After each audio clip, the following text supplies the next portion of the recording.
What's up, guys? It's Benny. This one's for the nothing ever happens people who say nothing ever happens because something has happened. And it's a bombshell that will perhaps change the course of history in this country. And the Trump administration is calling it treasonous. Some of the top law enforcement officials in the administration are using that word, and they're not using it lightly. Everything has changed, and it's wild. President Trump, in some of his first days in the White House in this term, saying nothing ever happens with the people who illegally set up the Mueller investigation. Where's Comey? What happened to McCabe's? What happened to these lying bastards who lied to our nation and hoaxed our nation into destroying my first term? And they are lying bastards. We have them on the record, lying again and again and again. Here's James Comey lying, saying that he wasn't aware of any surveillance of the Trump campaign, surveillance that he set up, surveillance that he actually lied to a FISA court in order to get, and he admits this on the record. He also admits on the record that he sent spies into the Trump administration. Why? Because they were just getting started and he knew he could sneak people in and try and destroy them. I sent them.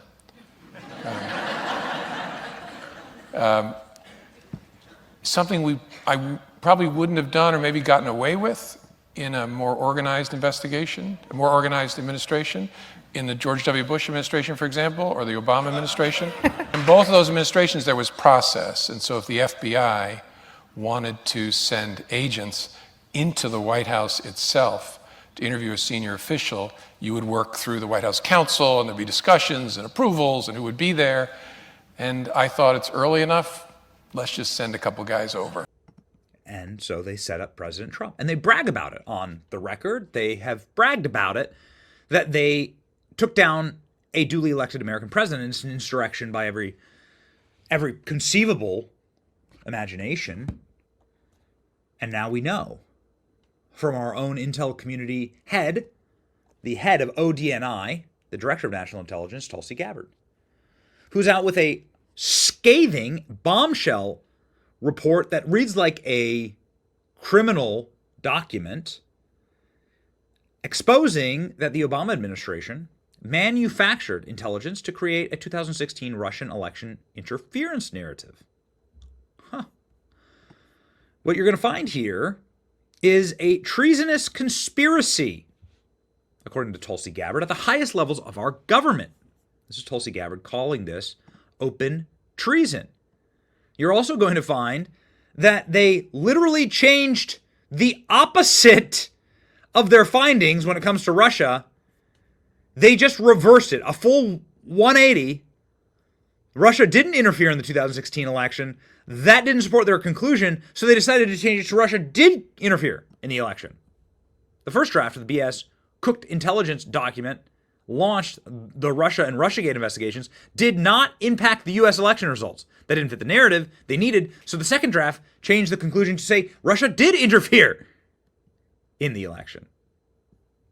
Absolutely and totally wild, and this breakdown is insane. Here from Tulsi Gabbard herself. Americans will finally learn the truth about how 2016 intelligence was politicized and weaponized by the most powerful people in the Obama administration to lay the groundwork for what essentially is a years-long coup against Donald Trump, subverting the will of the American people and undermining our republic.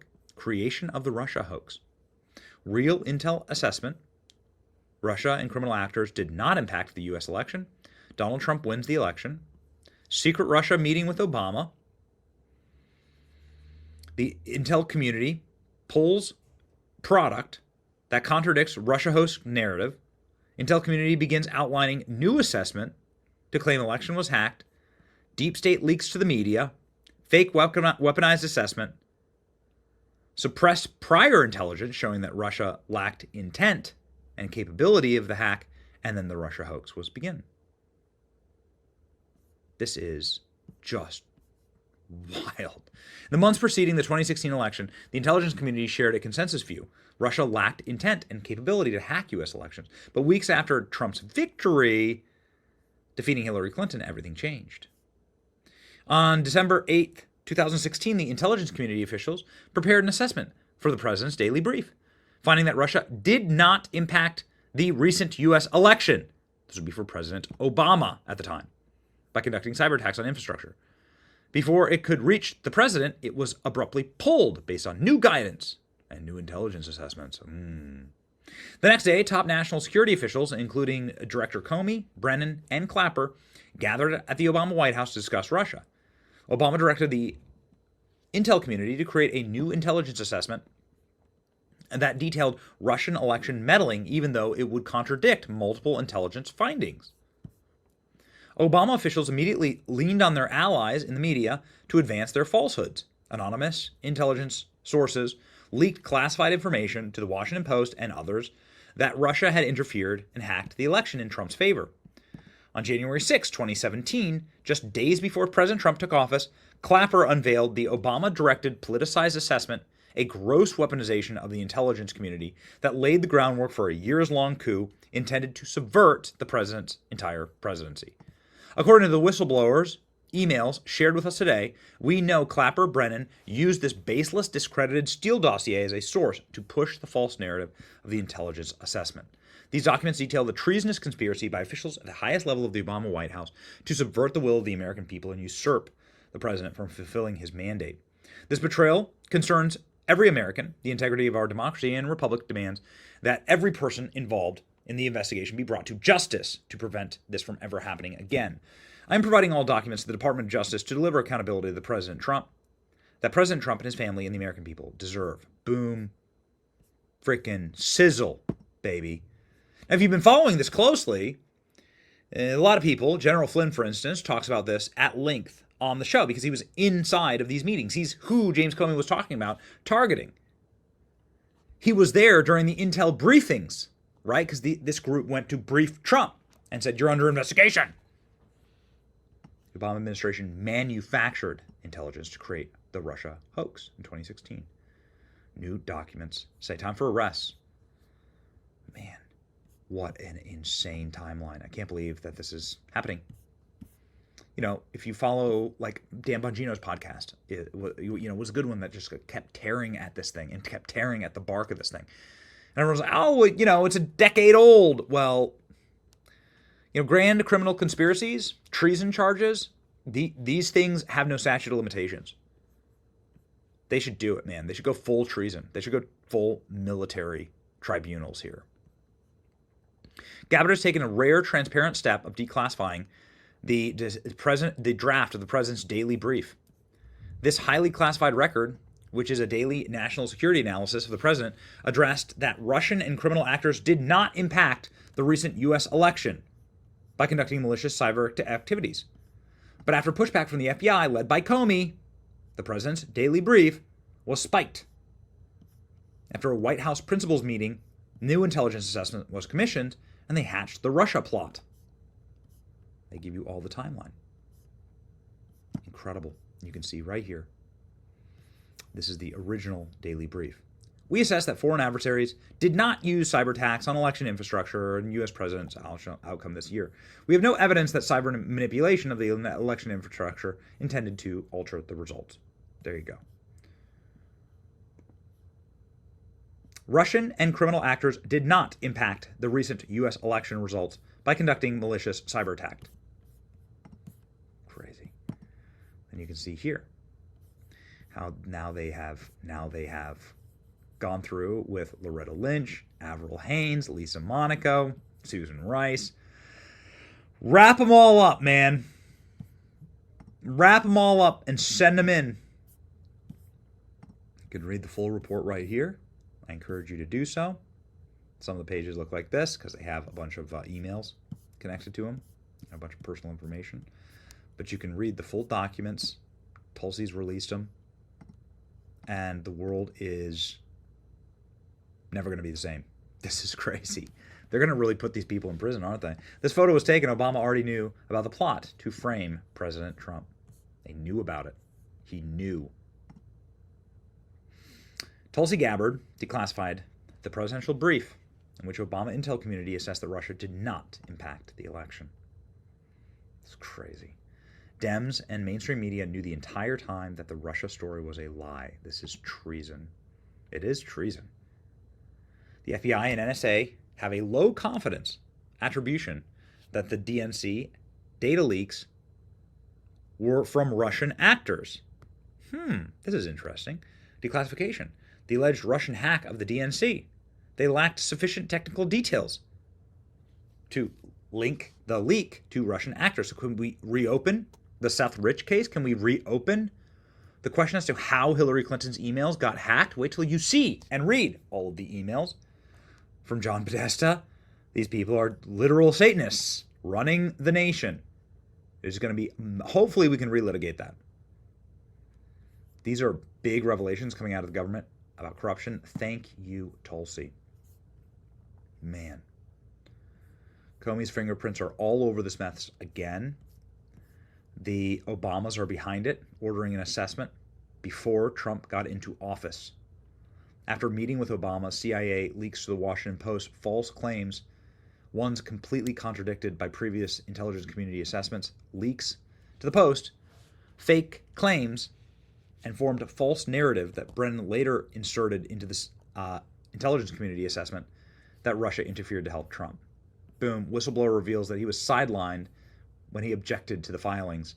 Intelligence community not only affirmed affirmatively false, but suppressed. Clapper privately viewed the Steele dossier as untrustworthy, but went along with it to be included.